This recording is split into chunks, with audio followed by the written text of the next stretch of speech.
gaya belajarnya bagaimana, fokusnya bagaimana. Berarti ini akan mengimbas kepada prestasi, mengimbas kepada masa depannya itu karir. Berarti karir anak akan terganggu. Dan bisa juga dari kekebalan tubuh. Anak stunting akan membawa penyakit yang berdampak ke atasnya. Dia tidak hanya gizi buruknya saja, akan berdampak ke kekebalan tubuhnya, akan berdampak pada penyakitnya gitu. Jadi anak stunting ini akan bagaimana dia nanti dewasa, murah atau rentan sakit. Dan juga kenapa stunting ini kan masalahnya dari garis kemiskinan. Jadi dari garis kemiskinan, orang tuanya anak yang berasal dari keluarga stunting, anak yang berasal dari keluarga miskin, itu kan merupakan masalah ekonomi. Bagaimana orang tua bisa mencukupi nutrisi kepada anaknya. Nah, anaknya stunting, ekonominya dalam keadaan di bawah. Nah, bagaimana perekonomian di sini itu tetap berlanjut. Jadi tidak ada perubahan. Dan juga kenapa stunting? Ibu-ibu pernah lihat tak? Kenapa kalau bangsa-bangsa itu bersatu, berkumpul, kalau Indonesia itu paling pendek orangnya? Pernah lihat? Itu bukan stunting juga, tapi memang faktornya ya. Tapi bisa jadi kenapa? Gizinya yang kurang tepat, makanya di situ digalakkanlah bagaimana meningkatkan gizinya. Apakah kita pernah terlibat dalam pencegahan stunting? Pernah. Kalau di sekolah apa? Pemberian makan tambahan, bisa? Terus apa? Sekali sebulan? DDTK. Kita akan monitoring pertumbuhan anak kita. Lanjut. Nah, tekan sekali lagi. Oke, di sini kita lihat. Ini usia sama tapi tinggi berbeda. Bisa tak? Kira-kira ada yang bisa memaknainya tidak ibu-ibu? Usia sama, tinggi berbeda. Itu kenapa? Turunannya itu lebih tepatnya faktor genetiknya. Belum tentu yang pendek itu stunting. Itu faktor genetiknya. Bisa jadi dalam pemberian nutrisi. Orang yang tepat nutrisinya akan tumbuh lebih sempurna. Orang yang kurang nutrisinya, maaf Bapak aja melihat gua. Orang yang kurang nutrisinya maka pertumbuhannya akan terganggu. Ini kenapa? Ini kembali lagi dari perekonomian keluarga. Kenapa masalah stunting tinggi ini adalah berefek pada masalah COVID kemarin? Kenapa? Banyaknya orang yang di PHK tentu akan mempengaruhi penghasilan. Penghasilan tentu mempengaruhi dari kehidupan rumah tangga dalam pemenuhan kebutuhan. Akhirnya apa? Anak-anak tidak mendapatkan nutrisi yang sebaiknya. Ya.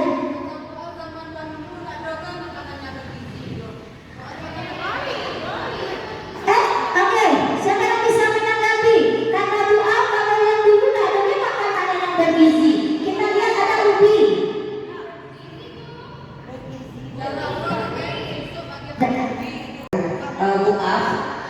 Dulu orang dulu bukan makanan yang bukan makanan yang bergizi, tetapi orang tuanya yang pandai mengatur gizi anak-anaknya. Turunnya makan ayam, tidak bisa dia membeli satu ekor ayam. Saya sudah mengalami, baru pengalaman pekerjaan ini bagi saya masih kecil. Itu tidak bisa beli satu ekor ayam. Kita hanya bisa beli kaki ayam. Itu bisa terpenuhi gizi anak dengan membuat sup kaki ayam. Iya Bu Dokter, itu terpenuhi gizinya. Itu dululah video untuk memberi ayam sehat. Benar apa yang dikatakan oleh Bu Ibu tadi, bahwa sebenarnya orang tua kita bukan tidak punya memberikan makanan kita, bukan tidak punya gizi, tapi memang ada caranya.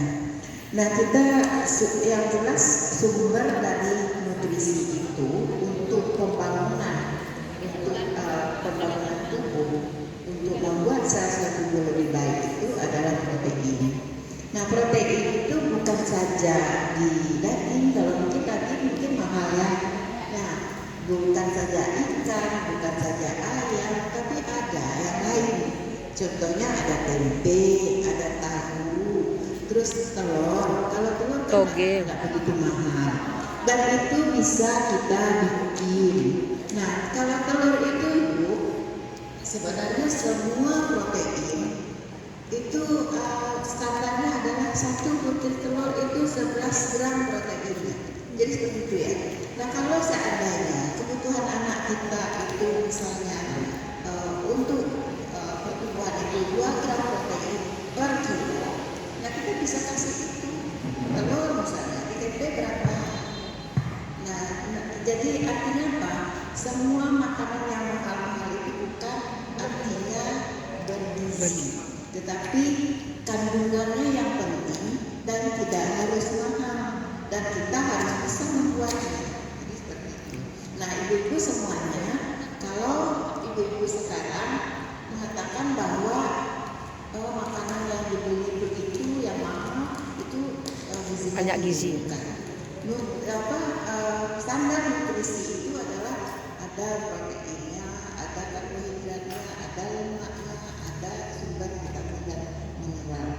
Dan sebenarnya ibu-ibu yang misalnya pada saat COVID itu kehilangan pekerjaan, dia kan bisa bikin peternakan ayamnya seperti apa, terus sayurnya bisa dia dibuka, vitamin dan tambahan, terus kacang-kacangan itu sumber protein ya. Gini. Terima kasih. Ada Anda Ibu. Saya terbantu sekali di sini ya. Terima kasih, saya terbantu sekali. Intinya kita kunci makanan bergizi itu bukan dilihat dari mahal tapi kandungannya. Cek ya. Pengolahannya. Sekarang Ibu.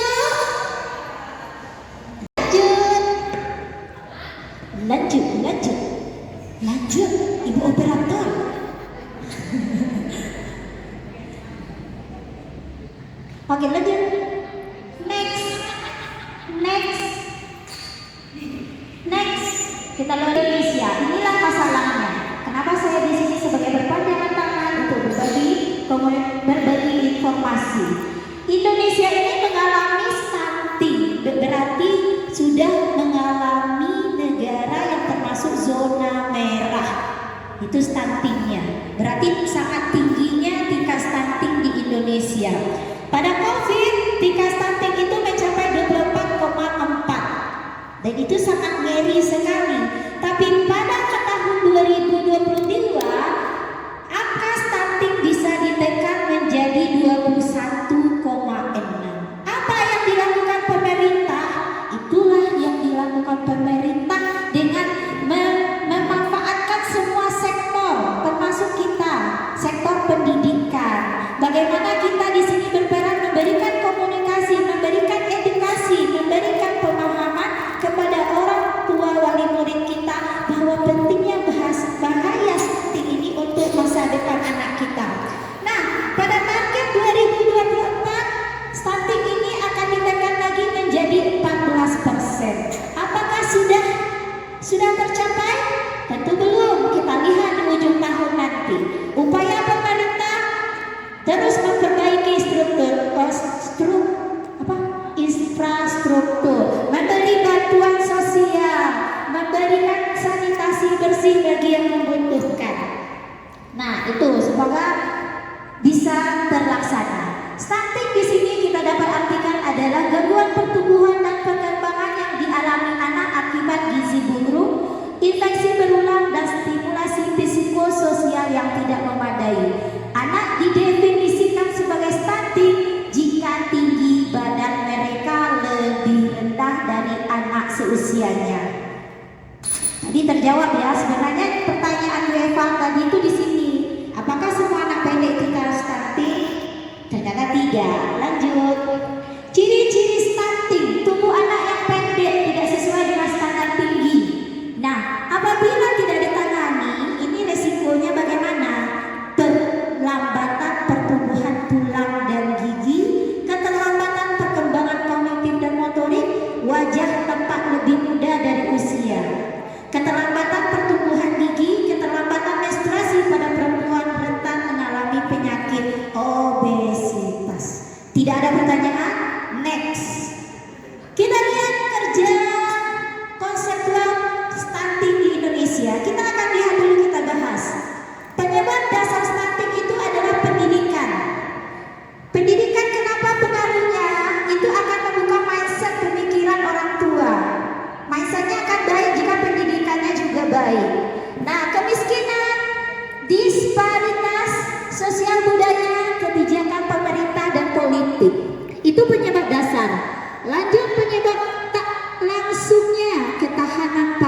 keluarga, kesehatan lingkungan, pelayanan kesehatan, dan kesehatan keseharian. Sementara penyebab tidak langsungnya adalah kurangnya asupan gizi, penyakit terutama infeksi. Nah, dari ketiga ini, penyakit dasar, penyakit tidak langsung, penyebab tidak langsung, penyebab langsung, inilah yang akan membuat anak menjadi stunting. Efeknya apa? Itu akan mempengaruhi jangka panjang dan jangka pendek. Mobilitas anak akan terganggu. Dalam jangka panjang, anak pendek saat dewasa. Mobilitasnya terganggu kan ibu-ibu yang pendek tersebut. Nah, itulah akhirnya pemerintah menggalakkan, menghimbau, memanggil kita yang guru, yuk bantu pemerintah. Coba cek anak-anak kita di sekolah, laporkan, nanti kita ada mitranya. Lanjut. Nah, dampak stunting bisa dilihat dari kesehatan, pertumbuhan, perkembangan, dan produktivitas. Cukup jelas ya ibu-ibu ya, dan saya yakin ibu-ibu ini paham. Nah, disinilah kita pencegahan dan penanganan stunting, pemenuhan kebutuhan esensial. Kebutuhan esensial berarti kebutuhan dasar. Apa saja kebutuhan dasarnya? Makan, air bersih, perumahan, kesehatan, Pakaian. itu adalah fungsi esensialnya. Tugas kita memonitoring pertumbuhannya. Apa beda pertumbuhan dengan perkembangan ibu-ibu? Tumbuh itu ke atas. Oke, tumbuh ke atas, kembang ke samping. Benar juga ya. Nah, secara apanya benar gitu. Otak, kognitif. Kognitifnya, aspek-aspek perkembangan biologisnya di dalam. Exactly. Nah, lanjut. Bila terjadi, kita sudah memantau, kita melakukan DDTK di sekolah setiap sekali sebulan. Nah, kita menemukan anak-anak yang mungkin kita anggap itu gejala stunting. Nah, apa yang kita lakukan? Kita akan melakukan rujuk dengan mitra kerja kita, itu puskesmas. Kita akan rujuk dari puskesmas, nanti itu adalah anak-anak ini akan dibantu secara pribadi yang akan Biarkan aja makan apa-apa yang suka sama anak-anak, sehingga gizinya pun tidak terpenuhi. Karena bagaimana, orang tua terlalu sibuk sehingga tidak memikirkan bagaimana perkembangan anaknya. Nah, jadi yang kebanyakan yang saya lihat itu bukan orang stunting, itu bukan kekurangan ekonominya, tetapi orang yang sudah berlebih-lebih ekonominya, yang banyak anak stunting. Nah, di sekolah kita kan ada ibu, kalau dengan keuangan cukup, tetapi bagaimana mungkin dituruti aja anak mau makan, apa dibiarkan aja dia kerupuk sedari, jadi perkembangan anaknya tidak bagus. Itu yang mungkin kecek Bu Aufali, orang dulu nak ada ke apa dah, karena mungkin bagaimana keuangannya diatur tidak bagus di sana. Iya benar itu boleh. Itu intinya mindsetnya ya.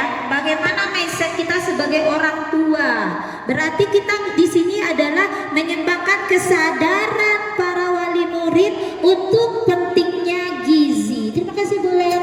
Nah, di sini ada intervensi pencegahan dan penanganan stunting. Ada 2. Intervensi gizi Pasifik. Berarti itu adalah poin utama, sasaran prioritas, dan juga ada sasaran yang tidak langsung.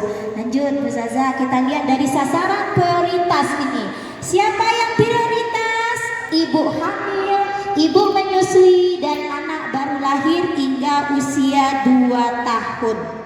Di sini bisa dilihat ya, bagaimana intervensi gizi spesifik yang harus kita lakukan kepada ibu hamil. Pastikan kecukupan gizi seimbang dan sampai pemberian makanan tambahan ibu gizi. Berarti harus kita memberikan perhatian kepada ibu hamil, ibu menyusui, dan anak baru lahir sampai umur 2 tahun.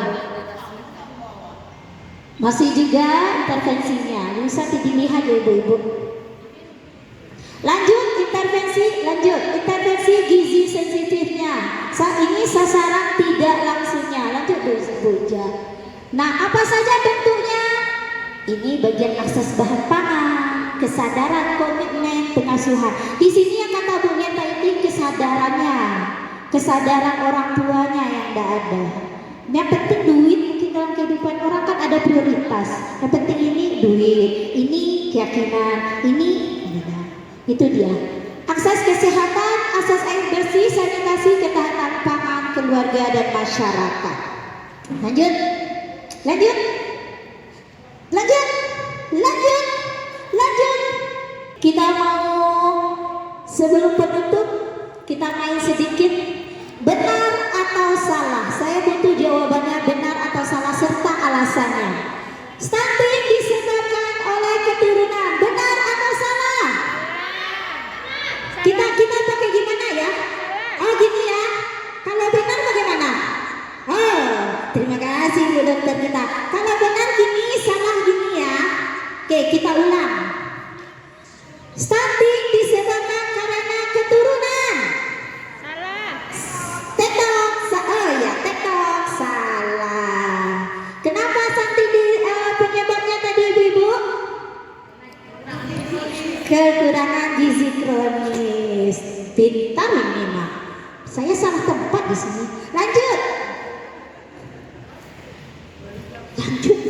Stunting disebabkan karena kekurangan gizi kronis selama 1000 HPK dan infeksi berulang. Untung awak tak ada politik di sini ya Ibu. Kau politik kan awak kok. Oke, benar. Lanjut. Benar atau salah? Anak yang terdeteksi stunting pada usia lebih dari 2 tahun sudah tidak dapat diselamatkan kembali. Anak tersebut akan selamanya mengalami stunting. Oke, good job. Ada yang bisa beri penjelasan? Ayo, jangan saya kembalikan lagi ini kepada pakar kita nih. Satu mendeli Tuhan. Oke, good job. Mendelikan Tuhan, benar. Kenapa? Pertumbuhan itu pada 2 tahun dia tidak berhenti. Dia lambat tapi tidak berhenti. Di sana kita bisa menutrisi, memberikan kecukupannya. Itu benar sekali ya. Lanjut. Benar atau salah? Stunting bukan permasalahan yang serius karena anak yang pendek adalah hal yang biasa dan anak tersebut juga tetap menjadi anak yang cerdas, lincah dan ceria. Salah. Salah? Bu Ah, boleh minta alasan kenapa benar?